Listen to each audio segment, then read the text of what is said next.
Wow, எவ்வளோ பெரிய star! இது என்ன பெருசு? போரூர்ல இருக்கு பார், நம்ம ராசியான கடை பூர்விகா அப்ளையன்சஸ். பெருசா புதுசா உங்க வீட்டுக்கு தேவையான மொத்த அப்ளையன்சஸும் ஒரே இடத்துல. நம்ம ராசியான ஸ்டோர் பூர்விகா அப்ளையன்சஸ் இப்போது போரூரில். புதுசா பெருசா. வணக்கம் நண்பர்களே. ஒரு விஷயம் மட்டும் நமக்கு ரொம்ப தெளிவா புரியுதுங்க.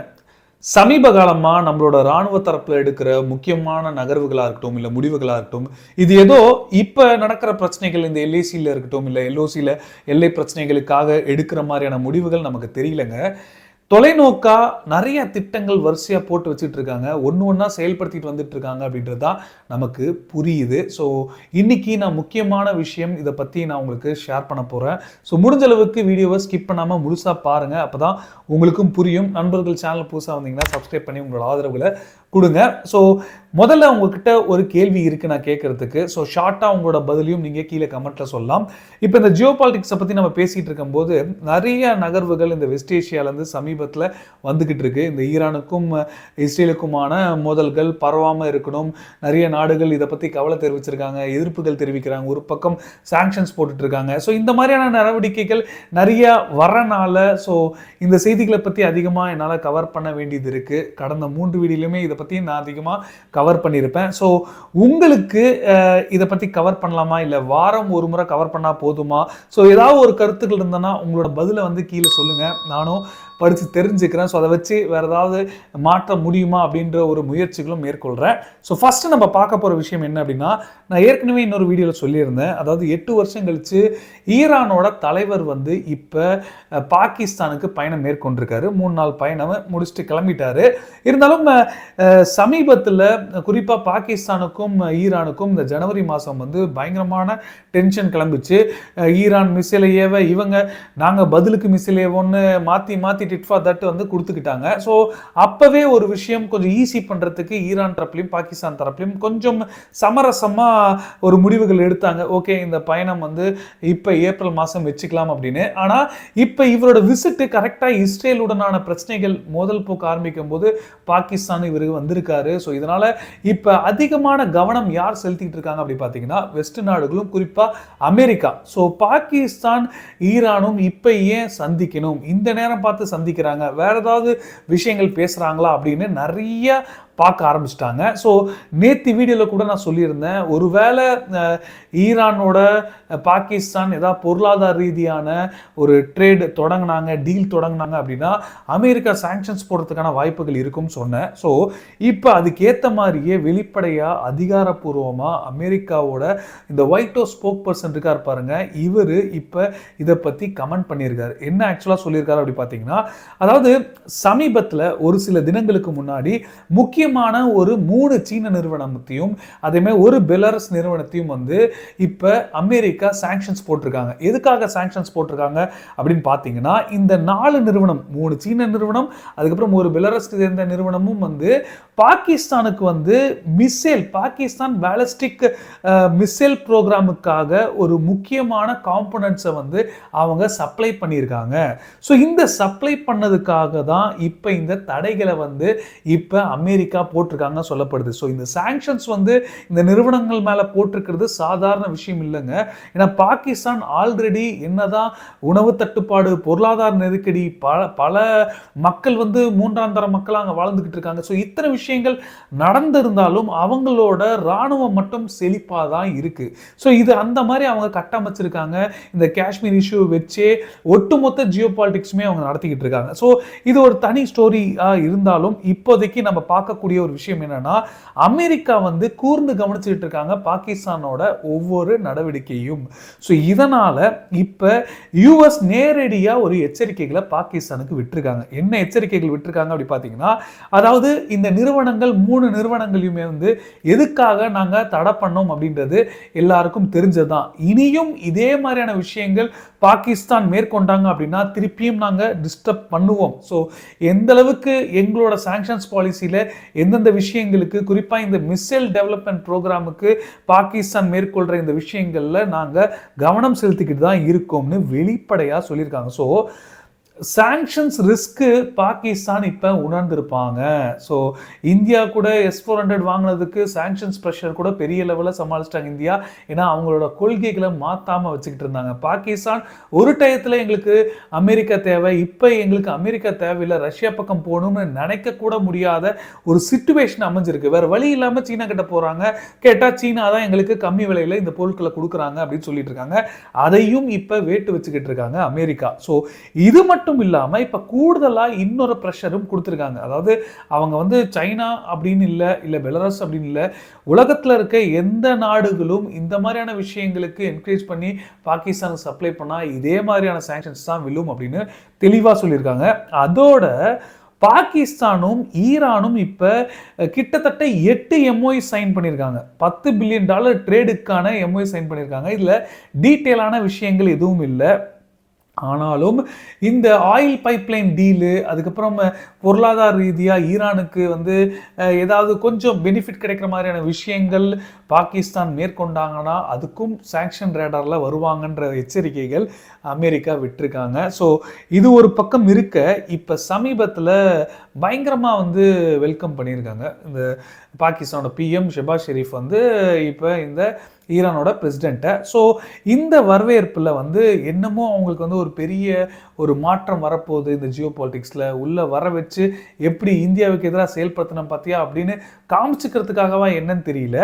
இப்போ சமீபத்தில் அதாவது நேத்தி வந்து ஒரு விஷயம் நடந்திருக்கு. ஸோ முந்தா நேத்து இன்னொரு விஷயம் நடந்திருக்கு. முந்தா நேத்து நடந்த விஷயம் என்ன அப்படி பார்த்தீங்கன்னா, அவர் வந்த உடனே நேரடியாக இந்த ஈரானோட பிரசிடெண்ட்டை வச்சுக்கிட்டு பாகிஸ்தானோட பிரைம் மினிஸ்டர் வந்து காஷ்மீரை பற்றி பேசுகிறாரு. நான் ரொம்ப தேங்க்ஃபுல்லாக இருக்கிறேன், பிரசிடெண்ட்டாக இருக்கட்டும் இல்லை ஈரானோட மக்களாக இருக்கட்டும், காஷ்மீருக்காக உங்களோட குரல் கொடுக்குறீங்க, உங்களோட சப்போர்ட்டை கொடுத்துருக்கீங்க அப்படின்ற விஷயங்கள் அவரை வச்சுட்டே மைக்கில் பேசியிருக்காரு. ஆனால் இதுக்கு கொஞ்சம் கூட அவர் ரியாக்ஷனும் கொடுக்காம எந்த ஒரு பதிலும் தெரிவிக்காம அப்படியே அமைதியாக எந்த ஒரு அவர் பேசும்போது கூட எதுவுமே பேசல. இந்த காசாவை பற்றி பேசினாரு, இஸ்ரேலுக்கு எதிராக பேசினார் ஒழிய எதுவுமே இந்த காஷ்மீர் பற்றியோ இல்லை இந்தியாவை பற்றியோ எதுவுமே அவர் வாயை திறக்கல. அமைதியாக அதாவது இந்த PM ஷெபாஸ் ஷெரீஃப் சொன்னதை அக்னாலேஜே பண்ணாமல் அவர் கிளம்பியிருக்காரு. ஆனால் இப்போ இந்த பாகிஸ்தான் வந்து கொஞ்சம் ட்ரிக்கியாக விளையாடுவாங்க இந்த ஜாயிண்ட் ஸ்டேட்மெண்ட்லாம். ஏன்னா இதுக்கு முன்னாடி நம்ம நிறைய பார்த்துருக்கோம் அதை பற்றி.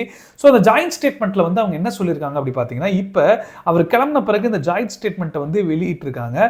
ஸோ அந்த ஜாயிண்ட் ஸ்டேட்மெண்ட்டில் இப்போ ஈரானும் வந்து ஆன்டி இந்தியா ஸ்டாண்டில் இருக்கிற மாதிரி காட்டுது. ஸோ என்ன ஆக்சுவலாக காமிச்சிருக்கு அப்படி பார்த்தீங்கன்னா, இப்போ ஈரான் வந்து தெளிவாக இந்த ஜாயிண்ட் ஸ்டேட்மெண்ட்டில் காஷ்மீருக்கு பீஸ்ஃபுல்லாக இன்டர்நேஷ்னல் யூஎன்ல என்னென்ன விஷயங்கள் இருக்கோ அதன் அடிப்படையில் அமைதிகள் கொண்டு வரணும்னு இரு தரப்புலையும், அதாவது பாகிஸ்தான் மற்றும் ஈரான் இரு தரப்புலையுமே வந்து சமரசமாக இதை ஒத்துக்கிட்டோம் அப்படின்ற மாதிரியான அறிக்கை இப்போ விட்டுருக்காங்க. ஸோ இந்த ஒரு நிலைப்பாடு இப்போ லேட்டஸ்ட்டாக வந்திருக்கு. இதுக்கு உடனடியாக நம்மளோட ஃபாரின் மினிஸ்ட்ரி தரப்புலேருந்து எந்த ஒரு ரியாக்ஷனும் வரல. ஆனால் நல்லா பாருங்கள், ஒரு சில வாரங்களுக்கு முன்னாடி இதே மாதிரியான ஒரு ட்ரிக்கியான வேலை சவுதி கிட்ட பாகிஸ்தான் மேற்கொள்ள முயற்சி பண்ணாங்க. ஆனால் பாகிஸ்தான் கரெக்டாக பல்பு கொடுத்த மாதிரி சவுதி என்ன சொல்லியிருக்காங்க அப்படி பார்த்தீங்கன்னா, அதாவது பைலேட்ரலாக என்ன விஷயங்கள் நீங்கள் பேசி சமரசத்துக்குள்ளே வாங்க அப்படின்னு சுமூகமாக முடிச்சிட்டாங்க. ஏன்னா அதே தான் வந்து எப்போதுமே இந்தியாவும் சொல்லுவாங்க, இது பைலேட்ரல் இஷ்யூ, தேவையில்லாமல் இதை வந்து நீங்கள் மூக்க நுழைக்காதீங்க அப்படின்ற விஷயங்கள் இந்தியா அடிக்கடி ஏதாவது ஒரு நாடு இதை பற்றி பேச்சு எடுத்தாலே, காஷ்மீர் பற்றி பேச்சு எடுத்தாலே இதுதான் சொல்லுவாங்க. இப்போ ஈரான் இந்த ஸ்டேட்மெண்ட் ஜாயிண்ட் ஸ்டேட்மெண்ட் விட்டுருக்கிறதா பாகிஸ்தான் வெளியிட்டிருக்க இந்த கருத்துக்கு என்ன ரியாக்ஷன் வரப்போகுது அப்படின்றது நம்ம பொறுத்து தான் பார்க்கணும்.